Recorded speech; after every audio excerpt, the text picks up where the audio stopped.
আর S Bengali ক্লাসরুমে সকলকে স্বাগত। আজকের ভিডিওতে আমি পশ্চিমবঙ্গ প্রাথমিক শিক্ষা পর্ষদের অন্তর্গত তৃতীয় শ্রেণীর ইংরেজি পাঠ্য বইয়ের 2026 সালের দ্বিতীয় পর্যায়ক্রমিক পরীক্ষার মডেল প্রশ্নপত্র নিয়ে আলোচনা করব। আমি কখনোই বলবো না যে এই ভিডিওতে আলোচিত প্রশ্নগুলোই তোমরা পরীক্ষার প্রশ্নপত্রে হুবহু কমন পাবে, তবে একথা নিঃসন্দেহে বলতে পারি যে এই ভিডিওতে আলোচিত প্রশ্নগুলো ভীষণ গুরুত্বপূর্ণ প্রশ্ন, পরীক্ষায় আসার মতো প্রশ্ন। তাই আমি চাইবো তোমরা পরীক্ষা দিতে যাওয়ার আগে অন্তত একবার হলেও এই প্রশ্নের উত্তরগুলো তৈরি করে যেও। তোমাদের সুবিধার জন্য আমি প্রত্যেকটা প্রশ্নের উত্তর এখানে দিয়ে রেখেছি, তাই আমি চাইবো তোমরা ভিডিওটা স্কিপ না করে একদম প্রথম থেকে শেষ পর্যন্ত দেখো। তো কথা না বাড়িয়ে শুরু করছি আজকের মূল ভিডিও। এটা যেহেতু তোমাদের পাঠ্য বই থেকে নেওয়া অংশ, তাই আমি আর এটা বোঝাচ্ছি না, তোমাদের পাঠ্য বই থেকে এটা খুঁটিয়ে ভালো করে পড়ে নেবে। আমি প্রশ্নের উত্তরগুলো তোমাদের দেখিয়ে দিচ্ছি। এর আগে বলা হচ্ছে underline the right answer from the alternatives given. এক, দ্য থ্রি ফিশেস ওয়ার, উত্তর হবে close. The fisherman told that they would catch fish, উত্তর হবে the next day. The fish that believed in faith was the first one, অর্থাৎ প্রথমজন ভাগ্যে বিশ্বাস করত। বিদাকে বলা হচ্ছে right T for true and F for false statement in the boxes given. এক দাগের বাক্য many big fishes lived in the lake, অর্থাৎ অনেক বড় বড় মাছ এই হ্রদে থাকতো, এটা তো ঠিক, তাই টি হবে ট্রু।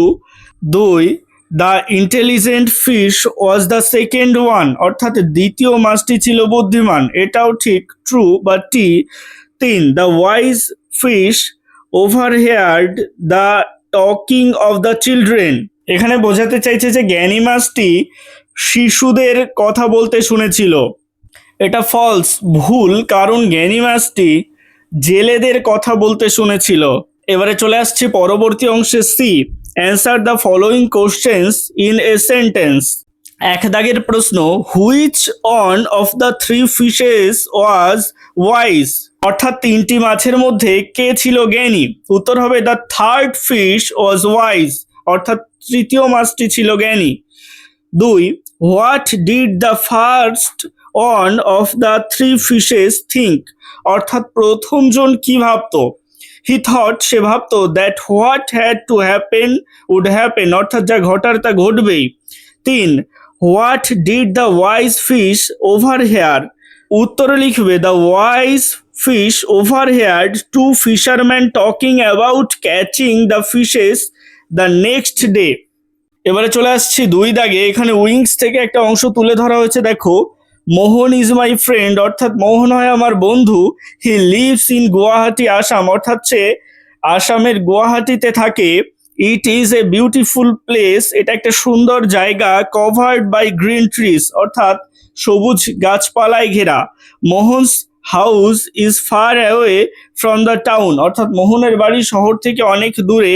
মেনি ক্রিয়েচার্স, অর্থাৎ অনেক প্রাণী, লাইক স্কুইরেল, অর্থাৎ কাঠবিড়ালি, র্যাবিটস, খরগোশ, বার্ডস, পাখি, অ্যান্ড বাটারফ্লাইজ, অর্থাৎ প্রজাপতি। Stay in the shelters of trees, অর্থাৎ গাছের আশ্রয়ে বসবাস করে। নিচের প্রশ্নের উত্তরগুলো দেখে নাও। এক, মোহন লিভস ইন, উত্তর হবে গুয়াহাটি আসাম। দুই, Guwahati is dash covered by green trees, উত্তর হবে এ বিউটিফুল প্লেস। তিন, শূন্যস্থানে লিখবে squirrels, rabbits, birds and butterflies stay in the shelter of trees. চার, the name of my friend is Mohan. তিন দাগে দেখো বলা হচ্ছে fill in the blanks with correct from the word given in bracket, এখানে ব্র্যাকেটের মধ্যে দেখো দুটো করে অপশন দেওয়া রয়েছে, যেটা ঠিক সেটাই এখানে বসাতে হবে। সমস্ত উত্তরগুলো এখান থেকে দেখে নেবে। চার দাগে বলা হচ্ছে অ্যাড ডি অর ইডি, অর্থাৎ বাঁ পাশে যেই শব্দগুলো রয়েছে তার সাথে ডি বা ইডি যুক্ত করে ডান পাশে বসাতে হবে। প্রত্যেকটাই এখানে করে দেওয়া রয়েছে, তোমরা এখান থেকে দেখে খাতায় লিখে রাখবে, সেইভাবে বাড়িতে প্র্যাকটিস করবে। এবারে চলে আসছি পরবর্তী অংশে। Underline the naming word and circle the describing word in the sentence below, অর্থাৎ নেমিং ওয়ার্ডের নিচে দাগ দিতে হবে এবং ডিসক্রাইবিং ওয়ার্ডে গোল করতে হবে। এখানে দেখো নেমিং ওয়ার্ডের নিচে দাগ দিয়ে দিয়েছি, ডিসক্রাইবিং ওয়ার্ডে গোল দিয়ে দিয়েছি, এটা দেখে করে নেবে। 6 দাগে বলা হচ্ছে এখানে রয়েছে সমার্থক শব্দ, এখানে ডান পাশে যে হেল্প বক্স রয়েছে সেখান থেকে সমার্থক শব্দ লিখতে হবে, সেগুলো প্রত্যেকটার অ্যান্সার এখানে দেওয়া রয়েছে, এখান থেকে দেখে নেবে।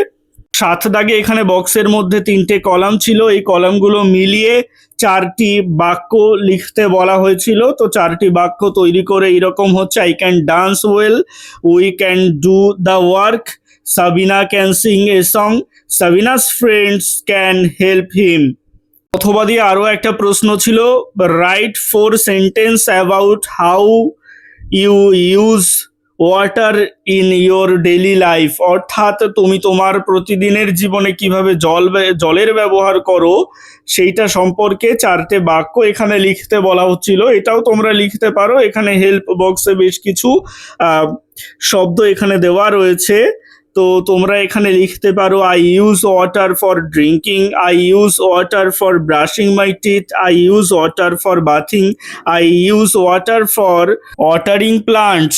আজকের ভিডিওটা এই পর্যন্তই। ভিডিওটা ভালো লাগলে অবশ্যই একটা লাইক করে দিও এবং একই ক্লাসের বন্ধুদের সাথে ভিডিওটাকে শেয়ার করতে ভুলো না। ভালো থেকো, সুস্থ থেকো সকলে, আর অবশ্যই RS বেঙ্গলি ক্লাসরুমের সাথে থেকো।